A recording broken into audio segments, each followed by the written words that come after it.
Hello, everyone. It's Dr. Velvet, the metaphysician, and I'm so sorry that I'm a little late getting this podcast out to you. We have been super busy getting my book ready for you, which will be here tomorrow, which is Wednesday, February the 25th. And then after that, it's going to be able to be published for you guys to purchase yourself.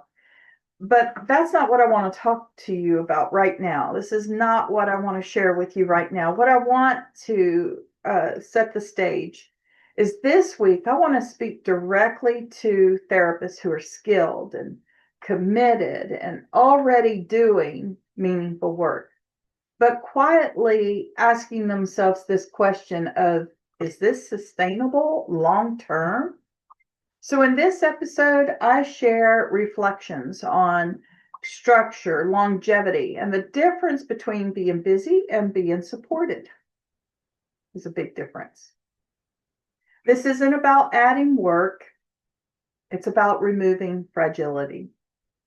If you've been thinking about scaling with structure, not hustle, this conversation is for you. So, I want to talk to the therapists who are already good at what they do. And a good therapist doesn't believe they know everything. I think a leading key to my success is I was willing to say, I don't know this, instead of acting like I did when I didn't. So this isn't for beginners, even though it can be, but not the beginners, not the ones that are still figuring it out. You got to ask yourself, am I still trying to figure this out? This episode is for the ones who are booked. They're respected, they're trusted, and still thinking quietly about the future. So, book solid isn't the same thing as built to last. We don't talk about this enough in our field. When your income depends on your physical output, your nervous system never fully relaxes. Even if you love your clients, even if your schedule looks full, there's a subtle calculation always running. What if I get sick? What if I get hurt? What if cancellations stack up? We've been talking about that. So if you're reading my post, go back and look at what cancellations do. Look at what the weather does. Look at what gift certificates do. What if I get tired? Being busy is not the same thing as being structurally supported. When I started writing my next book, I thought I was writing about growth. What I realized is I was actually writing about containment, structure, stability, support systems that carry part of the load. Here's something to really think about. You don't scale by adding more hours. And here's something, we don't even scale by adding on more therapists or more modalities or more niches. You scale by removing fragility.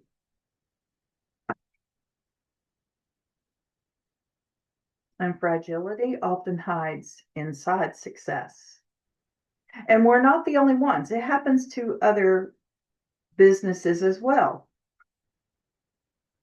So, one of the shifts I made in my own practice wasn't dramatic. It wasn't loud.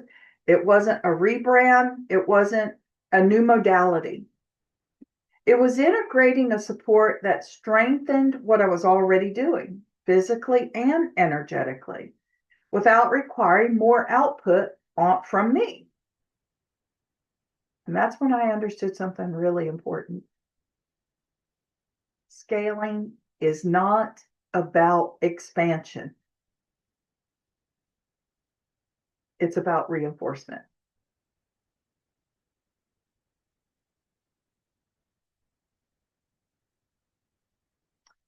And here's what's interesting. When practitioners stabilize themselves first, they begin asking different questions. Could I offer this kind of support to my clients too, without adding complexity? Longevity isn't about clients, it's about the practitioner. If you're listening to this and something inside of you feels seen, good. Something clicks, great. That's the point. I'm not here to convince you of anything. But if you're curious about what I'm integrated and what I have taken on and how it allowed me to scale without strain, you can reach out. I've made it easy to explore. I'm happy to point you in the right direction. Otherwise, this is simply a reminder. Book solid is good. Built to last is even better. So please be sure that you're following me on LinkedIn and reading the newsletters and really paying attention to what I've been talking about in the last 3 months, because it really has transformed the way that we look at our practice in the long run. So with that being said, have an amazing week, and I look forward to hearing from you and looking forward to seeing you soon. Take care.